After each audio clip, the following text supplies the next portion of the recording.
The restaurant was almost empty, just scattered tables with flickering candlelight casting shadows on the walls. In the corner booth sat a man in an expensive suit, staring at an untouched plate of food while tears rolled down his cheeks. Christmas music played softly in the background, but for him it might as well have been silence. Then the door opened, and a woman walked in with two little girls bundled in worn winter coats, their eyes wide with wonder at the twinkling lights. What happened next would change everything he thought he knew about success, family, and what truly matters in life. If stories like this touch your heart, please subscribe to Sage Stories and join our community of people who believe in the power of kindness. Hit that like button and share your own experiences in the comments below. We'd love to hear from you. Marcus Chen had built an empire. At 42, he was the CEO of a tech company worth billions, with offices in 12 countries and a penthouse that overlooked the glittering skyline of Chicago. People envied him. Magazine covers featured him. Business schools taught case studies about his success. But on this Christmas Eve, sitting alone in an upscale restaurant that had stayed open just for their most prestigious customers, Marcus felt like the poorest man in the world. He'd insisted on coming here tonight, told himself it was better than sitting in his empty penthouse surrounded by designer furniture and awards that suddenly felt meaningless. His assistant had made the reservation weeks ago, back when he'd still believed his ex-wife might change her mind about spending the holidays with him. She hadn't. The divorce had been finalized in October, and she'd taken their teenage son to her family's estate in Connecticut. Marcus had received a polite text earlier that day. His son had added a single sentence wishing him Merry Christmas, followed by a period that felt colder than the snow falling outside. The waiter approached with practiced discretion, refilling his wine glass without making eye contact. Marcus appreciated that. He didn't want pity. He'd made his choices, prioritized his company over family dinners, missed countless soccer games and school plays, because there was always another deal to close, another merger to finalize. His wife had begged him for years to slow down, to remember what they'd promised each other when they were young and struggling. But Marcus had been certain that success would make them happy, that the money and status would be worth it. Now he knew the truth, but it was too late. That's when the door opened, bringing a gust of cold wind and the sound of sleigh bells from the Christmas decorations outside. Marcus glanced up and saw them. A woman in her early 30s, her dark hair pulled back in a simple ponytail, wearing a coat that had seen better winters. She held the hands of two identical girls who couldn't have been more than 7 years old, both with gap-toothed smiles and eyes that sparkled despite their faded clothing. The hostess looked flustered. This wasn't the usual clientele for Etoile, where a single entree could cost more than some people's weekly groceries. But Marcus watched as the woman approached the podium with quiet dignity, her chin held high. She spoke softly, too quiet for him to hear, but he saw the hostess's expression soften. The woman pulled out an envelope from her purse, and even from across the room, Marcus could see that her hands were trembling slightly. The hostess led them to a table not far from Marcus, and he couldn't help but overhear fragments of their conversation. One of the little girls whispered loudly that everything was so beautiful, like a princess castle. Her sister pointed at the Christmas tree in the corner, adorned with crystal ornaments that caught the light like frozen stars. Their mother smiled, and there was something in that smile that made Marcus's chest ache. It was genuine joy, unmarred by the weight of the world that seemed to press down on his own shoulders.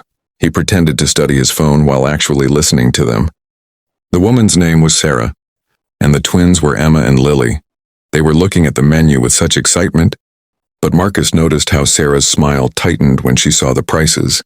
She quietly suggested they share a pasta dish, making it sound like an adventure rather than a necessity. The girls agreed enthusiastically, too young to understand what their mother was really saying. The waiter came and Sarah ordered carefully, her voice steady despite the anxiety Marcus could now see in her eyes. She ordered one entree to split, water for all of them and nothing else. When the waiter left, Lily asked if they could get hot chocolate, and Marcus watched. Sarah's face transformed with regret that she was trying desperately to hide.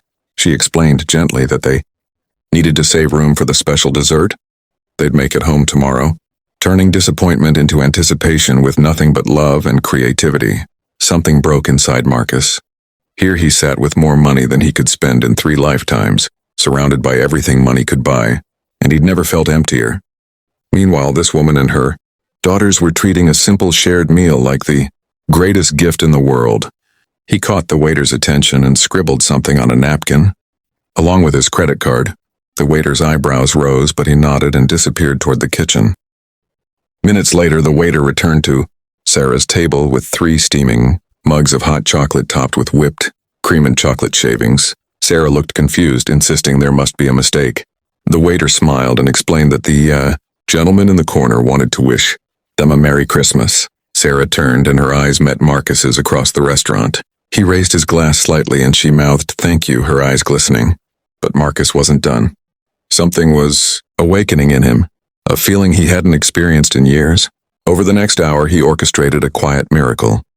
The waiter brought out appetizers, explaining they were complimentary samples the chef wanted them to try. Then came entrees that Sarah hadn't ordered, beautiful plates of food that made the girls gasp with delight. Sarah kept looking over at Marcus with gratitude and something else, maybe curiosity about why a stranger would be so generous. Finally, Marcus stood up and walked over to their table. Up close, he could see that Sarah's coat had been carefully mended, that the girls' dresses were clean but clearly hand-me-downs. He could also see the strength in Sarah's eyes, the kind that comes from fighting battles every single day and refusing to give up. He introduced himself simply as Marcus, leaving out the CEO title and the company name. He asked if he could join them for a moment, and Sarah, after a brief hesitation, nodded. The girls looked at him with open curiosity, and Lily asked if he was Santa's helper. Marcus laughed, actually laughed for the first time in months. He told her that maybe tonight he was trying to be. Sarah explained, her voice soft but steady, that this dinner was a Christmas miracle for them. She'd been saving for months from her 2 jobs, waiting tables during the day and cleaning offices at night. Someone at the diner where she worked had given her a gift card to this restaurant as a Christmas bonus, and she'd wanted to give her daughters one magical evening, one perfect memory to carry with them. She didn't mention that her husband had died 2 years ago, but Marcus saw the ring on a chain around her neck and understood. She didn't mention the medical bills or the broken-down car or the eviction notice she'd received last week, but Marcus sensed the weight of struggles she carried with grace. They talked for almost an hour. Sarah shared stories about her girls, how Emma wanted to be a teacher, and Lily dreamed of being a veterinarian. She spoke about the kindness of neighbors who helped watch the girls when her shifts overlapped, about the library where they spent Saturday afternoons because it was warm and full of free adventures. She talked about gratitude, about teaching her daughters that happiness wasn't about what you had but about appreciating the blessings you could find in each day. Marcus found himself sharing things he hadn't told anyone. He spoke about his son, about the relationship he'd destroyed by never being present. He admitted that he'd achieved everything he'd thought he wanted and discovered it meant nothing without people to share it with. Sarah listened without judgment, and when he finished, she said something that would echo in his mind for the rest of his life. She told him that it's never too late to change the story you're writing, that every day is a new page, and the most important time is always right now. When it was time for them to leave, Marcus insisted on calling them a car service, but before Sarah could protest, he did something that surprised even himself. He asked if they'd be willing to have Christmas dinner with him tomorrow. He explained that he'd be alone, and nothing would make him happier than sharing the day with people who understood what Christmas was really about. Sarah looked at her daughters, who were nodding so enthusiastically their pigtails bounced, and she agreed. That Christmas day became the first of many. Marcus didn't just share a meal with Sarah and her girls. He became part of their lives, and they became part of his. He helped Sarah find a better job at his company, not in charity but recognizing her intelligence and work ethic. He set up education funds for the twins, but more than that, he learned from them. He started leaving work at reasonable hours. He flew to Connecticut and had a long, honest conversation with his son that began the slow process of healing. He volunteered at shelters and donated not just money but time, presence, and attention. Years later, Marcus would tell anyone who asked that meeting, Sarah and her daughters saved his life. He'd learned that success without connection is just loneliness with better furniture, that wealth means nothing if you have no one to share it with. and that sometimes the greatest gift you can receive comes wrapped in the courage to give. The truth is, kindness has a ripple effect that we can never fully measure. One moment of generosity, one decision to see another person and respond to their humanity, can change multiple lives in ways we never imagine. Marcus thought he was giving Sarah and her daughters a nice dinner, but they gave him something far more valuable. They gave him purpose, connection, and a reason to become the man he'd always had the potential to be. This Christmas season, look around you. Notice the people who might be struggling silently, fighting battles you know nothing about. Remember that the most meaningful gifts aren't always wrapped in paper. Sometimes they're wrapped in presence and attention, in the simple act of seeing another person and choosing to care. Share your own stories of kindness in the comments below. Let's remind each other that in a world that can feel cold and disconnected, we have the power to be someone's unexpected blessing, their Christmas miracle, their reason to believe in goodness again.